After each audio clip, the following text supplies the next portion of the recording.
आदरणीय दर्शक नमस्कार। यति बेला हामी झापाको दमकमा छौँ। हामीसँग कुराकानी गर्नको लागि जङ्गी बाबा हुनुहुन्छ। जङ्गी बाबा स्वागत छ। नमस्कार। तपाईँको त्यो जुन प्रचार थियो नि एउटा स्लोगन त्यो भन्नु। रूप र भेष देखि नभुल्नुहोस् यो रहेछ साधु भने के थाहा छलडा कुचुर फटहा कातिल हुँ कि मै पनि। जङ्गी बाबा बिरामी हुन्छ भन्ने सुन्यो त।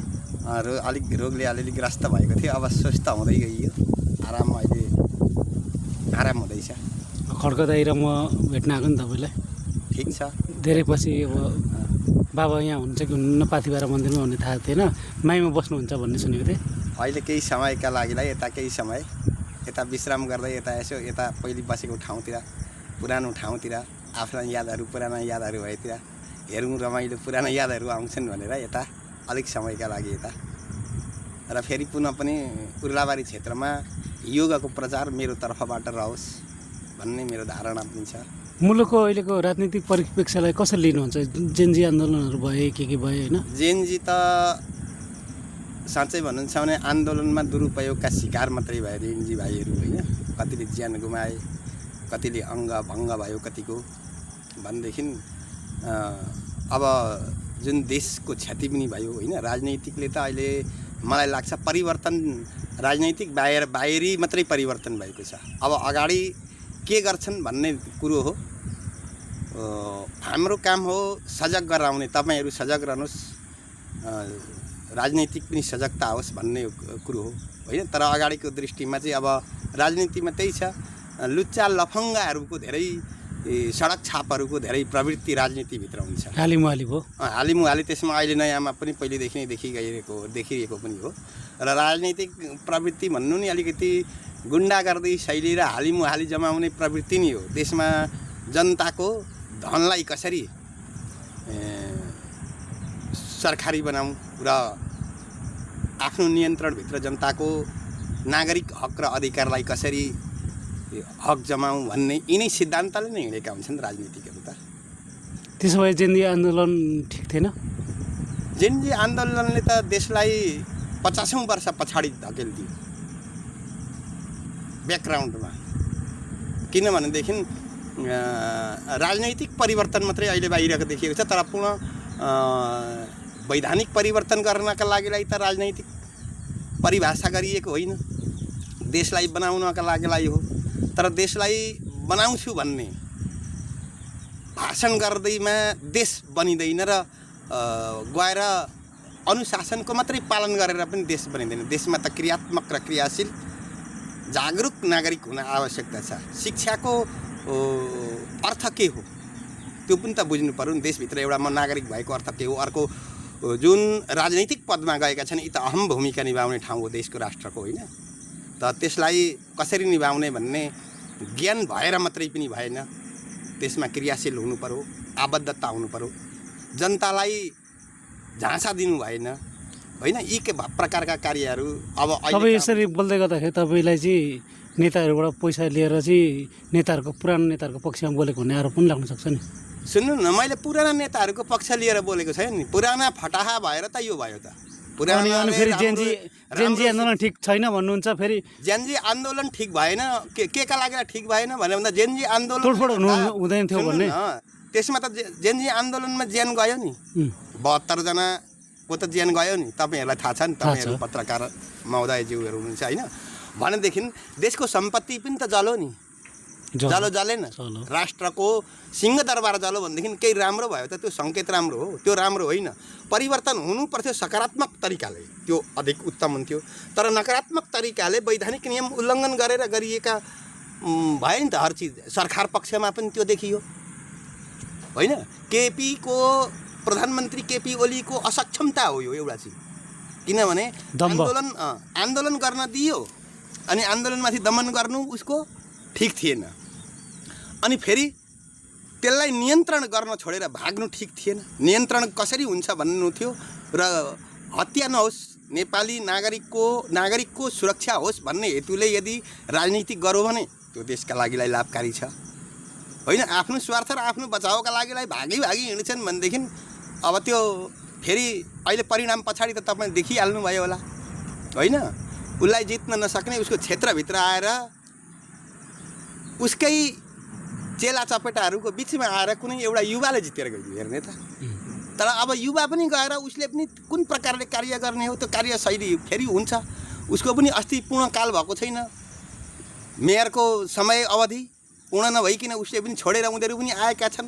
किन यसले पनि स्वार्थ छ भन्ने देखाएको छ, स्वार्थ पनि छ अनि राजनीतिमा के पनि छ भनेर भन्नुहुन्छ नि, वैमनस्यता छ, आपसी वैमनस्य छ होइन। अनि यसले गर्दाखेरि जस्तै पूर्वाग्रह पनि यिनीहरूको छ यिनीहरूभित्र। अनि आपसी उनीहरूको द्वन्द्वले गर्दा जनतालाई मराउँछन् भन्नेदेखि र जनता नासिन्छन्। अनि देशमा अब अहिले के छ भन्नुहुन्छ भने राष्ट्रपाको सरकार त भयो, तर उसले अरूलाई कुन दृष्टिले हेरेको छ, उसकाले अस्ति अरूलाई कसरी गाली दिन्थे भनेदेखि अहिले सरकारमा गएपछि त्यहाँ गएर के गर्दैछन् होला त्यो पनि तपाईँहरूले निहाल्नुपर्छ सबै। किनभने भित्री आन्तरिक गतिविधि बिग्रियो भने बाहिरको गतिविधि बिग्रिने हो। आन्तरिक गतिविधि ठिक नभएकै कारणले अस्ति जेनजी आन्दोलन भएको, तर सुनियोजित ढङ्गले गरिएको हो नि त जेनजी आन्दोलन पनि। उनीहरूले अधिकार पनि पाएनन् बिचराहरूले होइन। सरकार परिवर्तन भयो, अन्तरिम सरकार पनि भयो। अब अन्तरिम सरकारबाट चुनाव भएर अहिले अन्तरिम चुनाव भइसकेपछि खोइ त ती घाइतेहरू त्यतिकै पार्टी दर्ता गरे कतिले गर्न त, तर उनीहरूको विजय पनि हासिल भएन। यता लाभ कसले लियो भन्दा दोस्रोले लियो। आन्दोलन भयो, जेनजी ढलो सरकार, तर दोस्रो तेस्रो पार्टी जुन थियो उसले अहिले लाभ लियो हेर्ने त। अब जनता आखिरी मरे त को भन्दाखेरि त नेपालकै जनता मरे, बाहिरको अमेरिकन आएर मरेन, चाइनिज आएर मरेन, भारतीय आएर मरेन, यहाँ यो नेपालकै मरे। अनि त्यो मार्ने काम चाहिँ यी राजनीतिकद्वारा भएको छ। त्यसले गर्दा मैले गलत भयो भनेर भन्न खोजेको हो। तपाईँको ध्यान दृष्टिले चाहिँ होइन अबको मुलुकको भविष्य कस्तो देख्नुहुन्छ? मुलुकको भविष्य भनेको अब यस्तै हो, यो आदि अनादिदेखि चलिआएको हो होइन। चोरी डकैती भ्रष्टाचार छलकपट अपराध जन्य विविध। अब हाम्रो यहाँको न्याय भनेको त यहाँ छँदै छैन। कानुन भनेको त साँच्चै भन्नु छ भनेदेखि छँदै नै छैन। नेताहरूका हातमा गुलाम हुन् हाम्रा सिपाहीहरू भनेका देशका होइन। उनीहरूले जसो जसो नचाह्यो जता जता सलाम गराउन लगायो। देशको सेवा गर्न हिँडेका, देशको सुरक्षा गर्न हिँडेका नेताको सुरक्षा गर्दा गर्दै बिचराहरूको जीवन गयो। राजा र नेताको सुरक्षा गर्दा गर्दै देशको के हो थाहै छैन। राष्ट्रभक्ति भनेको उही गुणगाथा किताब पढेर अनि अरूले गरेको देखेर गरेर मात्रै गाए, त्यति मात्रै रह्यो क्या सबै। अनि यस्तो नास्तिकता र यस्तो कमी कमजोरी आयो भने देश अगाडि भविष्य कसरी हुन्छ? देशमा बाहिरी विकास होइन, मानसिक विचार र वैचारिक विकास पनि हुनुपर्छ भन्ने धारणा त सबै मूर्खहरूमा चेतना जाग्नु पर्यो नि, ती नेता भन्नाउँदाहरूमा। त्यसै नेता होइन त होइन, मैले कसैका भन्न खोजेको होइन, कसैलाई नभन्न खोजेको होइन, तर भन्नु पर्दाखेरि आफ्नै जन्मदिनेलाई पनि भन्नुपर्छ र मेरैलाई पनि भन्नुपर्छ अनि सजाय दिन पनि सक्नुपर्छ। कमसेकम त्यो एउटा कुन देशको राष्ट्रपति अरे किङ जोङ, उसले आफ्नै मान्छेलाई पनि सजाय दिएको थियो होइन। वीरेन्द्र सरकारका पालामा हेर्नु पर्थ्यो वीरेन्द्रको सत्ता। यता ज्ञानेन्द्रका कुरा अहिले म गर्दिनँ, किन भन्नुहुन्छ भने उसको सत्ता नै उपलब्धि भएको वीरेन्द्रको पछाडि हो र त्यो पहिले उसका सत्तामा उसले हेर्ने। अपराधी भनेको चाहे जोसुकै होस् कि, आफ्नो होस् या पराया होस्, सानो होस् ठुलो होस्, राजा होस् प्रजा होस्, अपराधी नै हो। अनि आपराधिक गतिविधि सिर्जना गर्दछ भने उसलाई आतङ्क भनिन्छ, राजनीति भनिँदैन। अनि यी राजनीति आतङ्क सिर्जना गर्दै आएका हुन्। अब आतङ्कवादीहरूले जे पनि गर्छन् यो देशलाई लुट्न पनि सक्छन्। हुनसक्छ अब तिनीहरूमा विवेक जागो र राम्रो भयो भने केही गर्लान् कि बा। आशा भरोसा जनताले गरेको हो, तर हामीलाई लाग्दैन। किन भन्नुहुन्छ भनेदेखि 2046 सालभन्दाको आन्दोलनदेखि देखेर आइयो बहुदलीय प्रजातन्त्र लोकतन्त्र गणतन्त्र इत्यादि मिचिँदै मारिँदै आए सबै होइन। अब अहिले आएको छ राष्ट्रपाको सरकार। अब राष्ट्रपाले के गर्ने हो? राष्ट्रलाई उच्च स्थानमा पुर्याउने। राष्ट्रपाको अर्थ यो नहोस् कि राष्ट्रियतालाई नै स्वाहा पारिदियो भनेदेखि अनि उसको पनि औचित्य हुँदैन। भोलि फेरि अर्को जेनजी आन्दोलन होइन अनि केन्जी आन्दोलन हुन्छ क्या। त्यतिखेर चाहिँ कुनै पनि नबच्ने हुन्छ केन्जी भन्नाले चाहिँ। अनि त्यो परिस्थिति फेरि जागृत नहोस्। म अहिलेका युवाहरू आएका छन् देशमा, बधाई दिन चाहन्छु। जेनजी आन्दोलन पश्चात एउटा हाम्रो देशमा एउटी नेत्री महिलाले पनि प्रधानमन्त्रीको नेतृत्व पाउनु भएर उहाँले सफलतापूर्वक जुन कार्य गराउनु भयो त्यो चाहिँ म उहाँलाई पनि धन्यवाद दिन चाहन्छु। र तपाईँ पत्रकारज्यूलाई पनि र पत्रकार महोदयज्यूहरूलाई अनि मिडियाहरूलाई सबैलाई धन्यवाद दिन चाहन्छु। किनकि तपाईँको अहिले जुन कुराहरू सुन्दाखेरि हजुर तपाईँले जुन अभिव्यक्तिहरू राख्नुपर्ने हजुर तपाईँ त राजा चाहिन्छ भने जस्तो मान्छे जस्तो लाग्यो त। सुन्नु न, यसो छ, म राजा चाहिन्छ भन्दैन के, राजनीति राम्रो चाहिन्छ भन्छु। राजा चाहिन्छ भन्ने होइन या राजा चाहिँदैन भन्ने होइन, राजनीति राम्रो हुनु। तपाईँको अघि राजा राम्रो कसरी हुन्छ? तपाईँले अघि केटाकेटी आए गुली चलाए मटेङ्ग्राको नाश भन्ने जस्तो अभिव्यक्ति जस्तो लाग्यो कि। हो त, केटाकेटी आए गुलेली चलाए मटेङ्गाको नाश त भयो त, किनभनेदेखि उसले शिकार त गर्न पाएन नि त। त्यो गुलेली चलाउनुको अर्थ त शिकार गर्नु हो नि त, होइन? शिकार कुन बाघ मरेन भन्न खोजेको? मरेन त। राजा मात्रै भनेर होइन, राजा राम्रो हुनु पर्यो नि त। राजाभित्र नीति अनुशासन हुनु पर्यो नि त। राजाले पनि त पहिले के अरे लोकतन्त्र पछाडि गणतन्त्र आउने बेलामा राजाको पनि त गतिविधि देखिएर राजाको पाला पनि त त्यतिखेर पनि हेरियो। पहिलेको जुन 46 सालभन्दा अगाडिको राजतन्त्र थियो जुन, त्यसमा र 46 साल पछाडि चलिएको ज्ञानेन्द्रको सत्ताको तन्त्रमा त्यो अवधिमा चलिएका र उसका प्रतिक्रिया र क्रियाकलापहरू हेर्दाखेरि हामी उसको पक्षमा पनि भन्ने होइन। जनता र सबै सुरक्षित हुन्, सबैलाई शिक्षा सुलभमा उपलब्ध होस्, निःशुल्क उपलब्ध होस्, जनताले सबैले हर कसैले अधिकार प्राप्त होस्, हर कसैले एउटा घर बनाएर बस्ने भूमि अधिकार पाओस्, उसले सरकारले दियोस्। कोही सुकुम्बासी या कोही पीडित नहोस् व्यक्तिहरू, होइन? त्यो पो सरकारको ध्येय हुनुपर्ने हो त।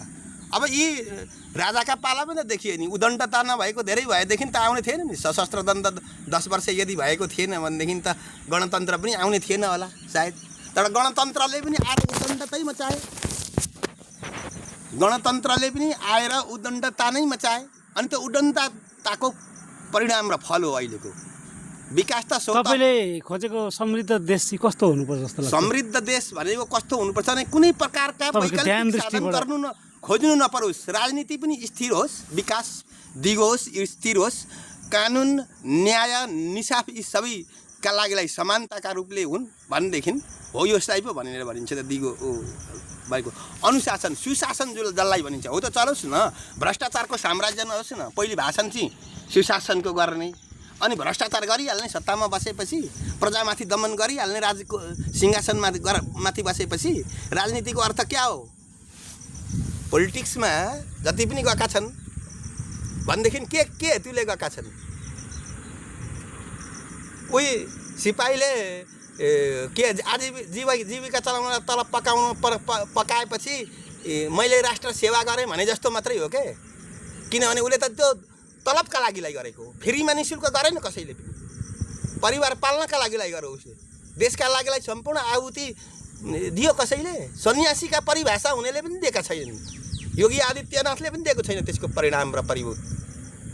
त्यसो भने देश भ्रष्टाचार, प्रजा सुखी कसरी रहन्छन् हो त्यसरी समृद्ध हुन्छ। भ्रष्टाचार त जबसम्म मनमा लुब्ध रहन्छ, मुलाले भोको खान नपाएको भोको राजनीतिमा पुगेपछि त्यसै भ्रष्टाचार गरिहाल्छ नि। चोरलाई चाबी दिन्छौँ हामी, चोर र डाकालाई मात्रै जिताएर पठाउँछौँ। अहिलेसम्म त्यसो भने चोरलाई चाबी दिइरहेको छौँ, चोरलाई नै चाबी दिएको छ त। जहिले पनि चोरै छ नि त। राजनीतिमा राम्रो मान्छे जाँदैन त।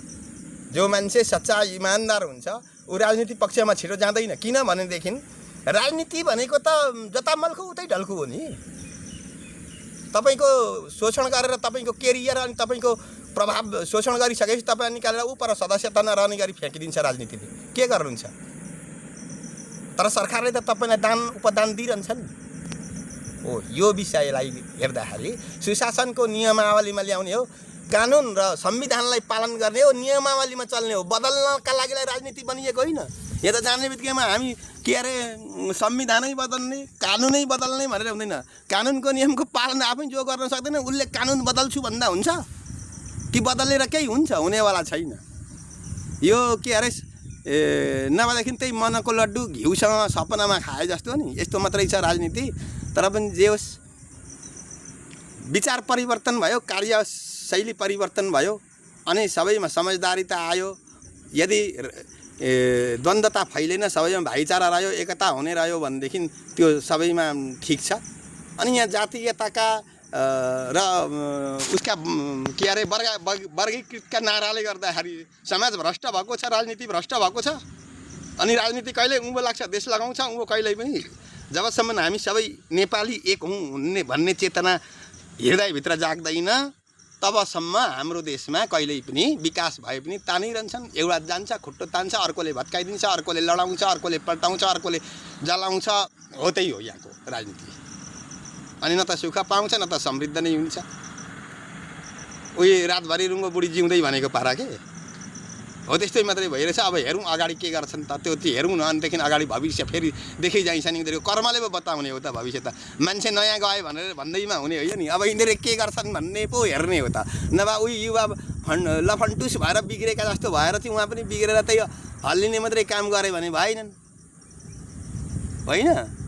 अनि मेरो मात्रै प्रभुत्व छ, मैले जे गर्दा हुन्छ मात्रै भन्ने भयो भने त्यो पनि हुँदैन। अब यहाँ त अहिले धेरै अनैतिकता देखिन थालिसकिसक्यो। सबैका असली चरित्रहरू आफै उजागर गरेर भइहाल्छ नि देशमा, सामाजिकमा, राजनैतिक पक्षमा आएपछि सबैका।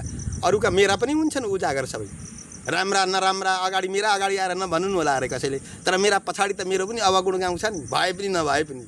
तर कसैका टिका टिप्पणी बोल्नेतिर लाग्ने होइन, कार्य गर्नेतिर लाग्ने हो।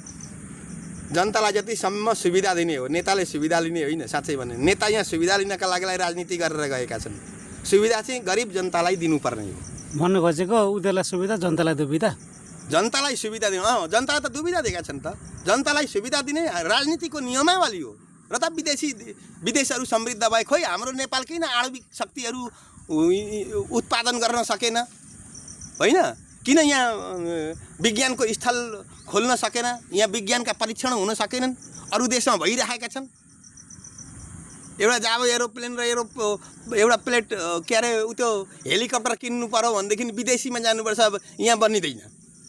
एउटा कार र मोटरसाइकल चाहिँ उता विदेशमा बाहिर जानुपर्छ र ल्याउनुपर्छ। अनि त्यसको के अरे कर लगाउँछन्, कति प्रतिशत? 60-70 हजारको मोटरसाइकललाई 3-4 लाख रुपियाँमा बेचिदिन्छ। हेर्ने त कस्तो कर लगाएको छ। जनता मार्ने होइन, जनताको ढाड सेक्ने काम राजनीतिले। अहिले त नयाँ भनेर भन्ने पेट्रोलको दाम बढ्यो, पेट्रोलियम प्राय चुनाव पछाडि बढ्ने गर्दछ, तर अहिले त अधिकै बढिरहेछ, होइन? अनि घटाउने भन्ने त्यो बहुदलीय प्रजातन्त्र अगाडि हामीहरू नारा के अरे 5 रुपियाँ किलो किनेर खाएको चामल बहुदलले चामल सस्तो पार्छ भनेर भन्ने सुनियो क्या त्यतिखेर। अनि बहुदल आउने बित्तिकैमा 11 रुपियाँ किलो भइरहेछ, 6 रुपियाँ डाइरेक्ट बढेर, होइन? अनि यो प्रकारको प्रवृत्ति चाहिँ राजनीतिमा छ। जनतालाई जति उत्पादन धेरै भयो उति सस्तो हुन्छ सामग्री। चाइनामा सस्तो हुनुको कारण के हो? उत्पादन धेरै। बिजुलीको ट्याक्स कम जति चलायो, जति धेरै चलायो उति ट्याक्स कम आउँछ, उत्पादन धेरै भयो। अनि उसले निकासी बाहिरी देशमा गऱ्यो, जनताले काम पाए, रोजगारी त्यहीँ भयो। रोजगारी खोज्न पनि बाहिर जानु परेन। अब यहाँ त न त रोजगारी छ न त केही छ। एउटा आयो भने अर्कोको विरोध गर्छ, अनि अर्को आयो भने अर्कोको विरोध गर्छ, बन्द गर्छन् एक आपसमा मिलेर कार्य कारखानाहरू। अनि भोलिपल्ट अर्कालाई आरोप लगाउँछ, होइन? तपाईँको यो महत्त्वपूर्ण समयको लागि धन्यवाद छ बाबा। अन्त्यमा के भन्न चाहनुहुन्छ? अन्तिममा म यही भन्न चाहन्छु, कलह र अशान्तिलाई त्यागेर समृद्धको बाटोमा लाग्नुपर्छ भनेदेखि मान्छे हरदम नियमित नियमावली, क्रियाशील र कार्यबद्धता भएर अगाडि बढ्नुपर्छ। र सबैलाई म अन्तिममा यही भन्न चाहन्छु, सर्वे भवन्तु सुखिनः सर्वे सन्तु निरामयः। तपाईँको त्यो सबै स्लोगन मेरो रूप र भेषदेखि नभुल्नुहोस्, यो रहेछ साधु भनी के थाहा छलडाको चोर फटा कातिल हुँ कि मै पनि। बार दोस्रो बार तपाईँले सोध्नु भएर फेरि पनि भने, होइन? कहिल्यै पनि कसैलाई भरोसा नगर्नु यसको तात्पर्य हो। कहिल्यै पनि कसैलाई भरोसा नगर्नु, बाहिरी रूप साथीभाइलाई पनि नगर्नु कसैलाई पनि। किनभने जीवनको पनि भरोसा हुँदैन, प्राणको पनि भरोसा हुँदैन। कहिले निक्लेर जान्छ। साथीभाइ त क्षणिक हुन्। यहाँ जिउँदो हुँदा र आफूसँग सर्वस्व छँदाखेरिका, तसर्थ साथीभाइको पनि कदर गर्नुपर्छ, मिल्नुपर्छ सबैसँग। त्यही भएर तपाईँ साधु हुनुभएको। साधु त अब यो त्यो त अब तपाईँले बुझिहाल्नु भएर धेरै कुराहरू पनि हुन्छन्, तर साधु त्यसो होइन। साधु हुनुभएको त्यो भएर भन्ने होइन, संसारबाट त्यत्तिकै कसैबाट विरक्त लाग्यो अनि हिँडिदियो भन्ने होइन। साधु भनेको यो जगतको आत्मा अनात्मा अर्थात् अणु परमाणु जो अन्तर्बाहरले, एउटा त हामी अणु परमाणु त्यो वैधानिक विधान त्यो उहाँ बम चलाउने बनाएका हुन्छौँ भने यो संसार जगत अणु परमाणुले बनिएको छ। यसको वास्तविकता रहस्य के हो? अनि यो हामीले पञ्चभौतिक शरीर पाएका छौँ, यसको रहस्य के हो भनेर यसभित्र आफैभित्र रम्ने साधना हो यो योग। साधु भनेको यो साधना र कलाले युक्त हुनु भनेको हामीसँग त त्यति साधना कला नभए तापनि, तर पनि प्रयत्न गर्नु, सबैले पर्छ र सधैँभरि अगाडि बढ्नुपर्छ। हस् त, तपाईँको महत्त्वपूर्ण समयको लागि धन्यवाद छ बाबा। धन्यवाद। जय नेपाल।